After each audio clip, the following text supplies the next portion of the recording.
Hong Kong International Airport, Kai Tak. July 1972. 3:47 p.m. The terminal smells of jet fuel and humidity. Outside, the tarmac shimmers in the summer heat, waves of distortion rising from the concrete where a China Airlines 747 has just touched down. Inside, the air conditioning hums through speakers announcing arrivals in Cantonese, English, Mandarin. The floor is polished white tile, cool and slick, reflecting the afternoon light that pours through floor-to-ceiling windows. Bruce Lee stands near Gate 7 with 2 canvas bags at his feet. He wears dark sunglasses, a simple black collared shirt, gray slacks. His hair is cut short.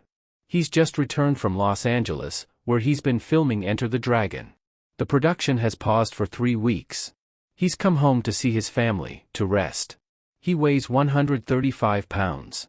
His hands are relaxed at his sides. 30 feet away, near a row of plastic orange chairs, a man is watching him. The man is large. 6'2". 220 pounds. His name is Somchai, a Muay Thai fighter from Bangkok who's been competing professionally for 6 years.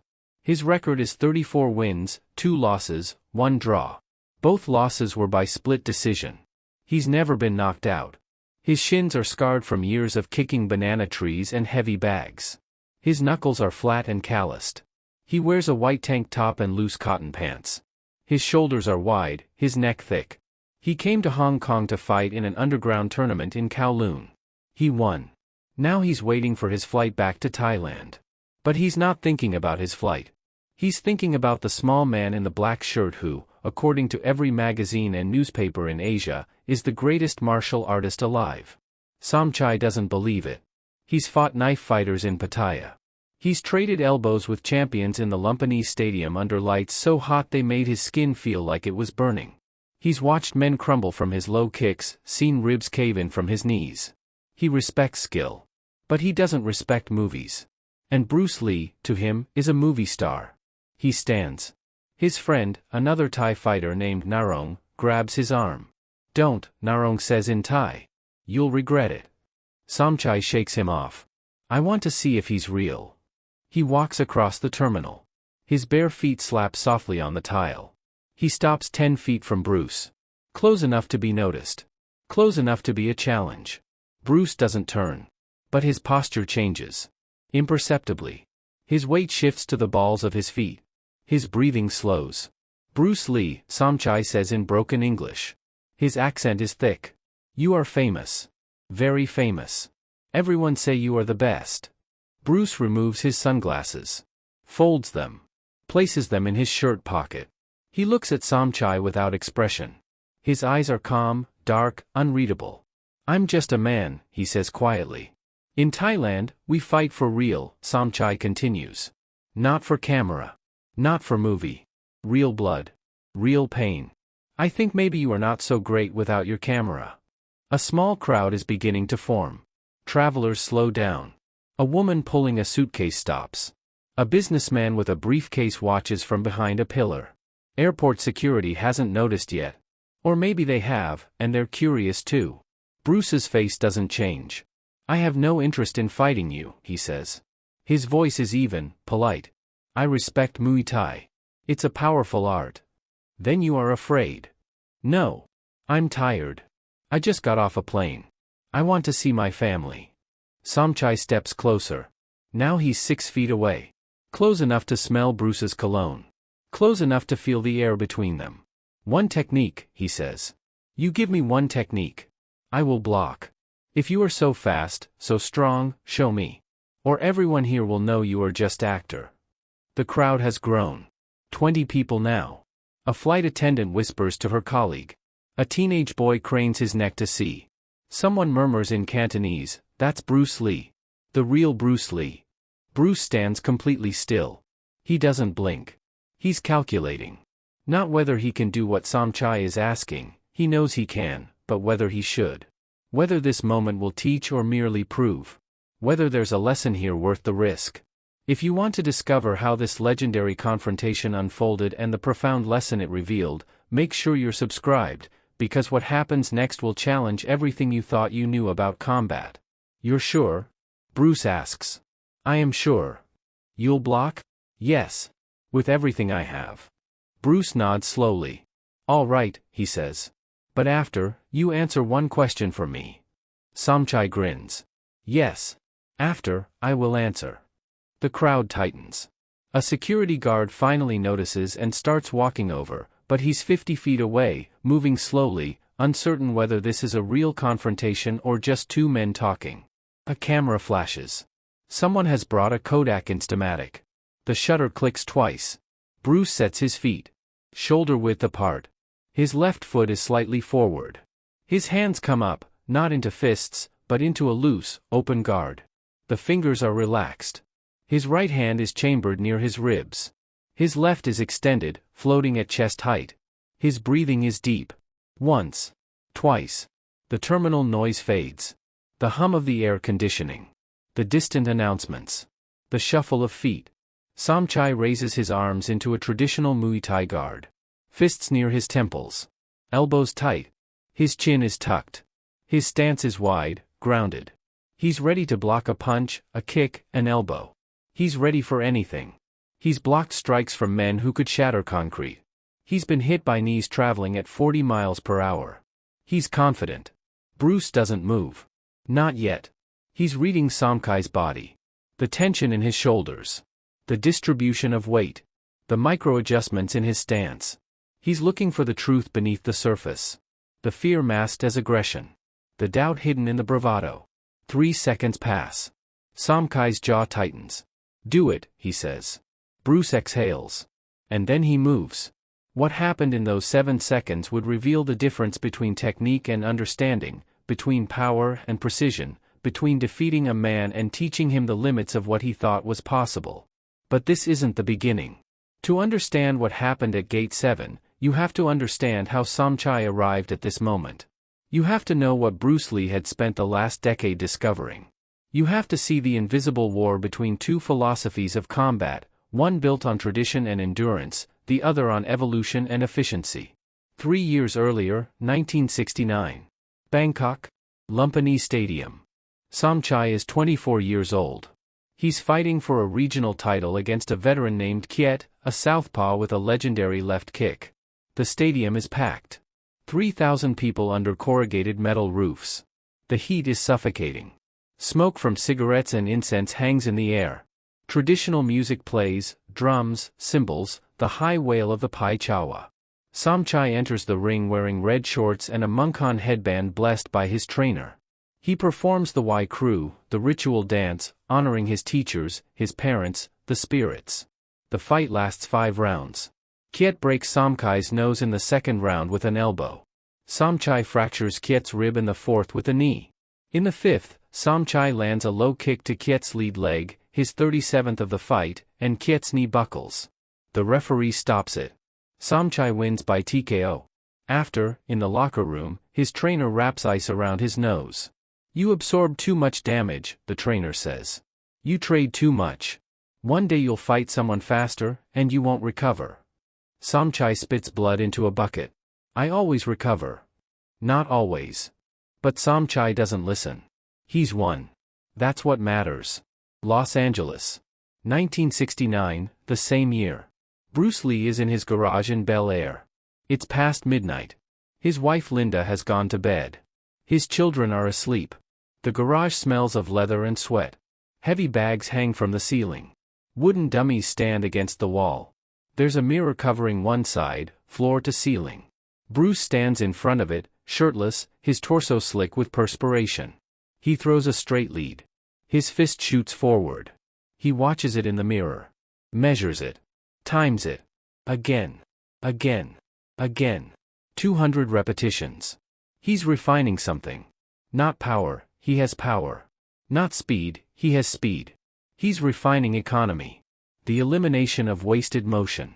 Every millimeter of unnecessary movement is friction. Friction is delay. Delay is defeat.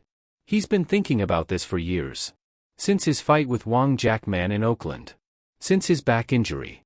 Since he realized that traditional forms, no matter how beautiful, contain motion that serves ritual instead of result. He's been stripping away. Simplifying. Seeking the most direct line between intention and impact. He calls it Jeet Kune Do. The way of the intercepting fist. It's not a style. It's an anti-style. A philosophy that says, use what works, discard what doesn't. Don't be bound by tradition. Don't worship technique. Worship truth. He throws the punch again. This time, he stops halfway and examines his shoulder. There's a slight lift. Unnecessary. He relaxes it. Throws again. Better. The fist travels 3 inches closer to the target in the same amount of time. 3 inches. 0.2 seconds. In a real fight, that's the difference between landing and missing. Between winning and dying. His training partner, Dan Inosanto, once asked him, "What if you fight someone bigger? Stronger? Someone who can take your best shot?" Bruce's answer, "Then I don't give them the chance to take it." Hong Kong. 1971, 1 year before the airport. Bruce is teaching a private seminar to a group of students in a Kowloon studio. 20 men. Some are traditional martial artists, Wing Chun practitioners, Hung Gar stylists, Northern Shaolin experts. Some are street fighters. Some are actors who want to learn to move like Bruce moves on screen. He demonstrates the straight lead on a heavy bag. The bag barely swings. But the sound it makes is like a car door slamming. Deep. Concussive. Power is not about muscle, he says in Cantonese. It's about alignment. Your whole body must become the weapon. The fist is just the tip of the spear. The spear is your entire structure. One of the students raises his hand.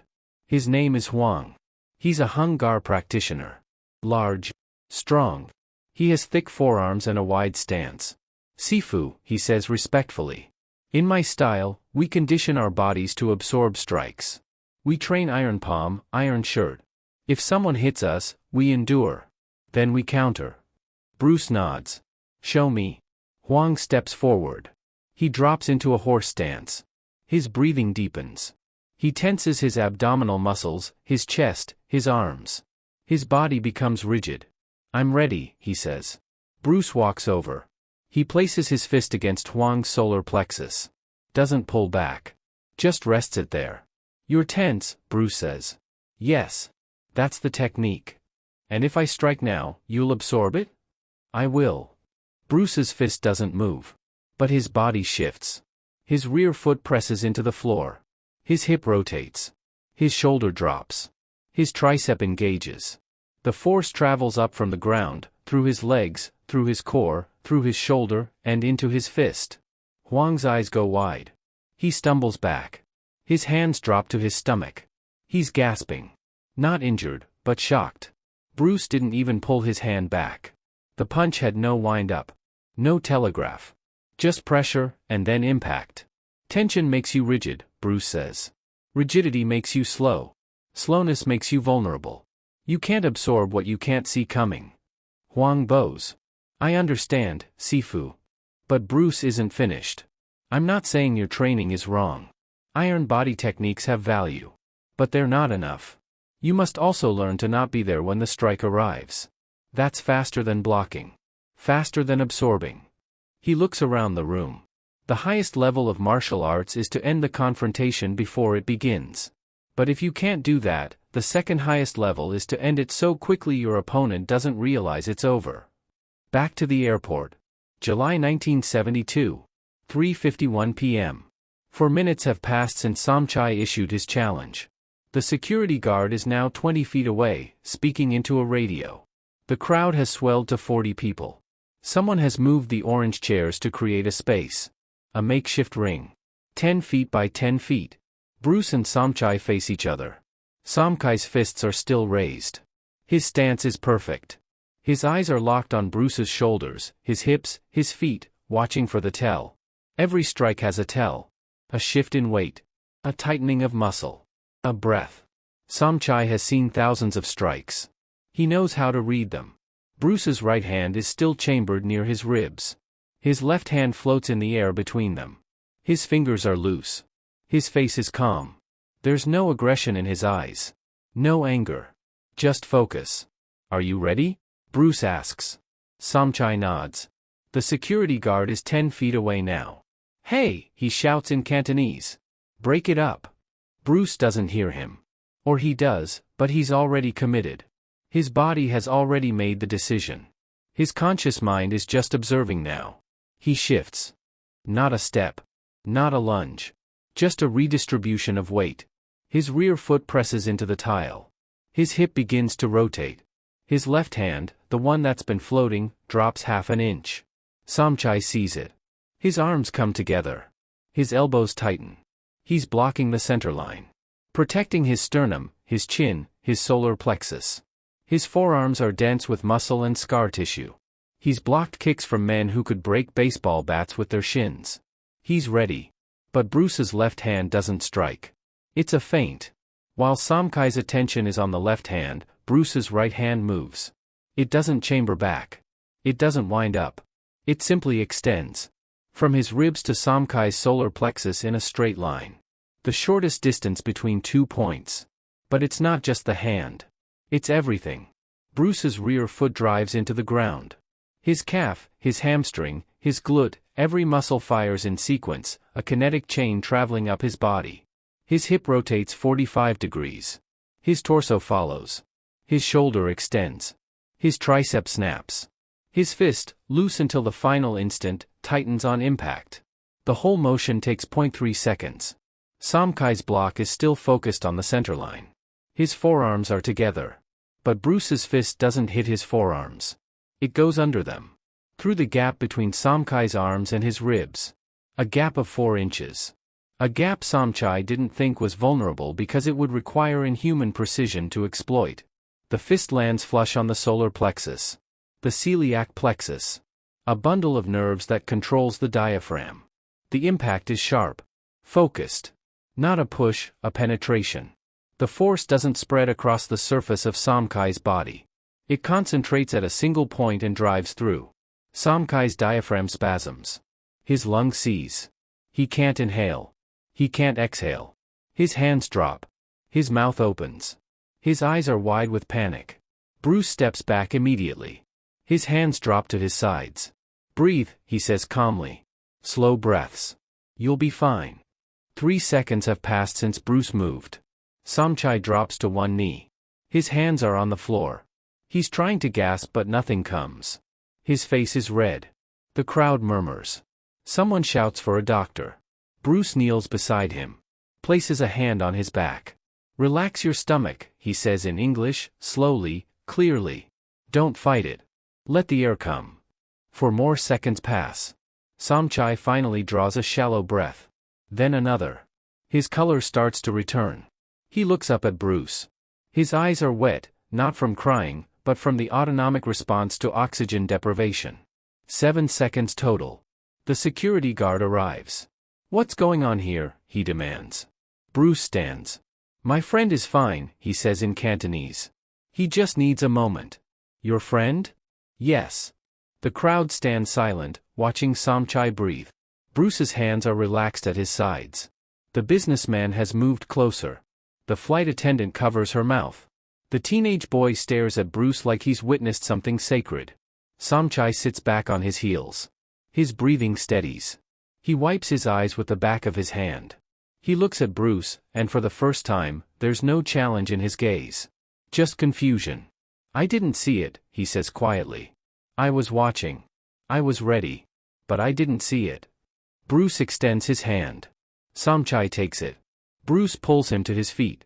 The size difference is obvious. Somchai towers over Bruce by 7 inches, outweighs him by 85 pounds. But something has shifted. You blocked where you thought I would strike, Bruce says. But I didn't strike where you thought. How do I defend against something I can't see? Walk with me, Bruce says. They move toward the windows overlooking the tarmac. Bruce picks up his bags. You asked me to show you one technique, Bruce says. But there is no technique. Not the way you think. What you felt wasn't a punch. It was an idea. Somchai frowns. I don't understand. In Muay Thai, you train your body to be a weapon. You condition. You endure. This is real. Bruce stops at the window. But you also train your mind to expect certain things. You expect a punch to come from a chamber. You expect to see the attack before it arrives. Yes. That's fighting. That's traditional fighting. But what if you remove the expectation? What if the attack has no preparation? What if the weapon is already pointing at the target before you realize the fight has started?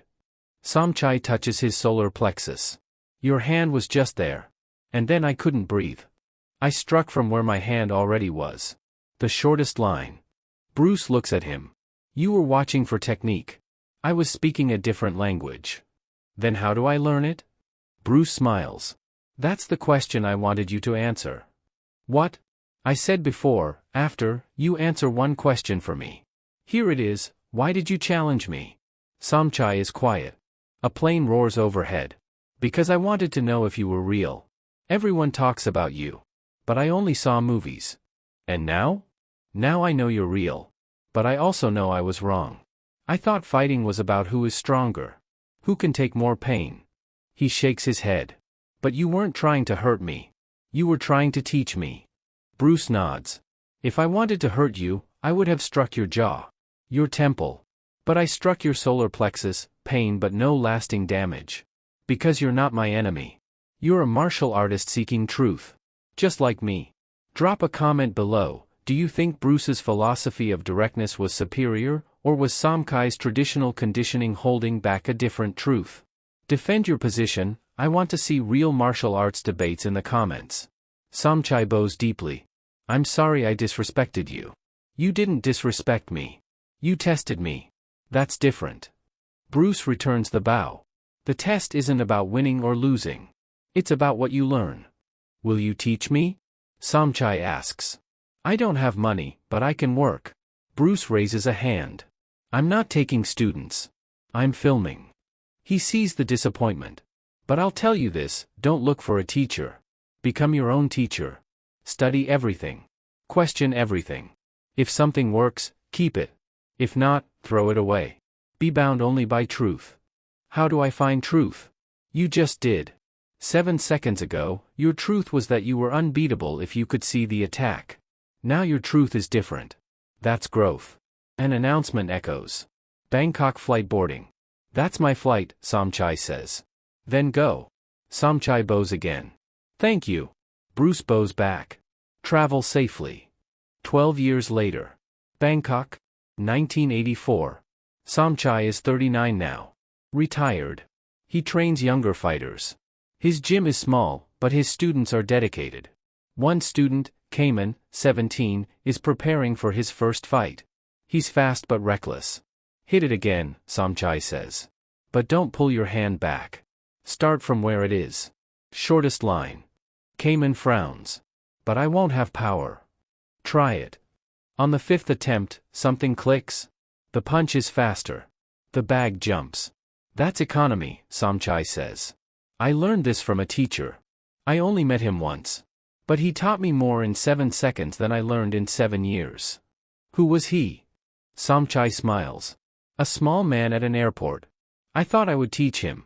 Instead, he taught me everything. Legacy. Bruce Lee died July 20, 1973. 1 year after the airport. He was 32. Somchai heard it on the radio.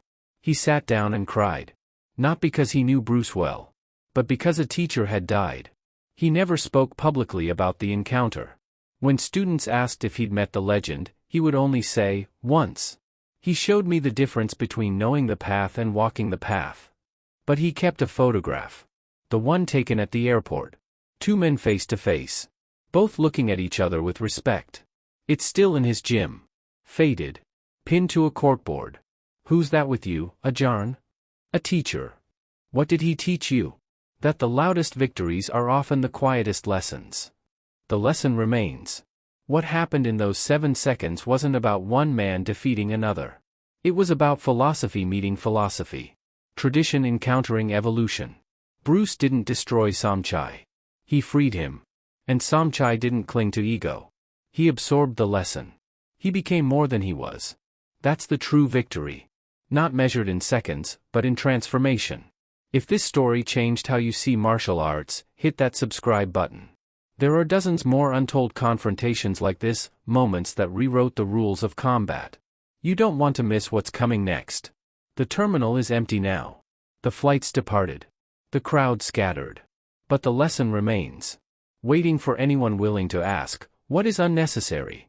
What can I refine? What truth am I avoiding? That's what 7 seconds can teach you. If you're paying attention.